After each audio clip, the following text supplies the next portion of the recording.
السلام علیکم YouTube family, کیسے ہیں آپ تک؟ امید ہے آپ سب خیریت سے ہوں گے۔ تو میں آئی نئے ولاگ کے ساتھ حاضر ہوں۔ تو میں نے کہا کیوں نہ یہ ولاگ بنا لیا جائے۔ آج میں آپ سے بہت ایک امپورٹنٹ ٹاپک پہ بات کر رہی ہوں۔ لوگ بیٹی کو بوجھ کیوں سمجھتے ہیں؟ بیٹی بوجھ نہیں ہے۔ بہت سے لوگ ہیں جو بیٹی کو بوجھ سمجھتے ہیں۔ بھائی بیٹی بوجھ نہیں ہے، بیٹیاں کسی بھی کام میں بیٹوں سے پیچھے نہیں ہیں۔ بیٹیوں کو آپ پڑھائیں لکھائیں، ان کو سٹینڈ کریں۔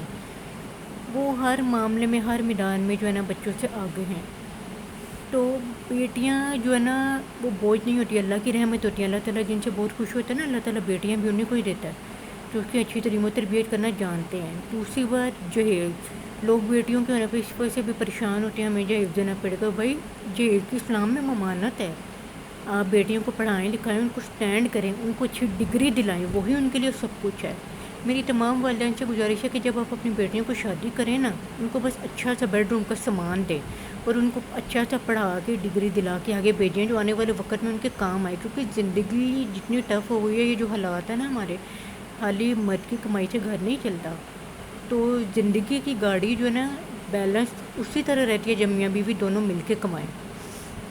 تو اس لیے آپ بیٹیوں کے بارے میں پریشان نہ ہو کرے۔ بیٹیاں اللہ نے دی ہے نا، تو نصیب بھی اللہ تعالیٰ دیتا ہے۔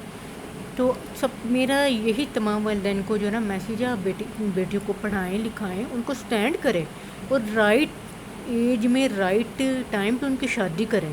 جو ماں باپ اپنے بچوں کی شادی بہت چھوٹی ایج میں کرتے ہیں نا، ان کا نتیجہ صرف طلاق ہوتی ہے، کیونکہ بچیاں میچور نہیں ہوتی، پڑھی لکھی نہیں ہوتی، ان کو سوسائٹی میں رہنا نہیں آتا، کرنا نہیں آتا کچھ، اور دنیا کی سب سے بڑی بات یہ ہے کہ دنیا کے ساتھ پورا اترنا نہیں آتا ہے۔ تو آپ بچوں کی شادی میں جلد بازی نہ کریں۔ شادی تو ہو ہی جانی ہوتی ہے نا، لیکن آپ بچوں کو میچور ہونے تک، ان کی پڑھائی کا، ان کے سٹینڈ ہونے تک انتظار کریں، پھر ان کی شادی کریں۔ اور سب سے بڑی بات کہتے ہیں تربیت صرف بیٹی کی ضروری ہے، نہیں، یہ بہت غلط بات ہے۔ بیٹے کی بھی تربیت اتنی ضروری ہے جتنی بیٹی کی ضروری ہے۔ وہ لڑکی جو سارا کچھ بیٹے کے لیے چھوڑ کے، اپنے کہ میاں کے لیے چھوڑ کے آتی ہے، اگر وہاں سے اس کو عزت نہ دے، اس کی قدر نہ کرے، تو پھر کیا فائدہ؟ تو میری تمام والدین سے ریکویسٹ ہے کہ آپ بیٹوں کی بھی اتنی تربیت کریں۔ اللہ تعالیٰ جس کے حق میں جو بہتر سمجھتا ہے نا، اس کو وہ دیتا ہے۔ جس کو بیٹیاں بہتر سمجھتا ہے، اس کو بیٹیاں دیتا ہے۔ جس کو بیٹے بہتر سمجھتا ہے، اس کو بیٹے دیتا ہے۔ جس کو دونوں چیزیں بہتر سمجھتا ہے، اس کو دونوں چیزیں دیتا ہے۔ تو اس وجہ سے بیٹی کو بوجھ نہیں سمجھنا چاہیے۔ خدا را اپنی سوچ کو چینج کریں۔ لوگ آج کل بھی زمانہ جاہل ہے، تو لوگ بیٹی کو پیدا ہوتے ہیں تو اس کے ہونے پہ روتے ہیں، یا کچھ لوگ تو بیٹی کو زندہ وہ دفن کر دیتے ہیں یا مار دیتے ہیں۔